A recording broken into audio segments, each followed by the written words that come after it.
اردو ترجمہ سورۃ العمران آیت نمبر 103 اور 104۔ 21 اگست بروز سوموار 2023، 3 صفر 1445 ہجری۔ بسم اللہ الرحمن الرحیم۔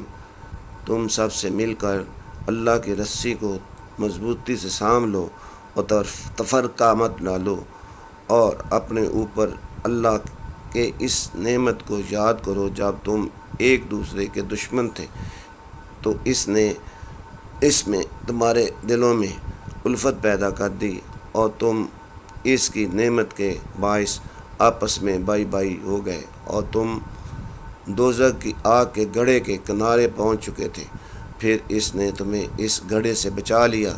یوں ہی اللہ تعالیٰ تمہارے لیے اپنی نشانیاں کھول کر بیان فرماتا ہے تاکہ تم ہدایت والے ہو جاؤ، اور تم میں سے ایسے لوگوں کی ایک جماعت ضرور ہونی چاہیے جو لوگوں کو نیکی کی طرف بلائے اور بھلائی کا حکم دے اور برائی سے روکے، اور وہی لوگ باہر والے ہیں۔ میری دعا ہے کہ اللہ پاک آپ کو اور آپ کے اہل خانہ کو صحت والی لمبی زندگی عطا فرمائے۔ یا اللہ، ہماری ٹوٹی پھوٹی دعاؤں کو نہ دیکھ، ہمارا تجھ پر کامل یقین ہے، یقین کے ساتھ ہماری خواہشوں کو پورا فرما دے۔ یا رب العالمین، آپ کی دعاؤں کا طلبگار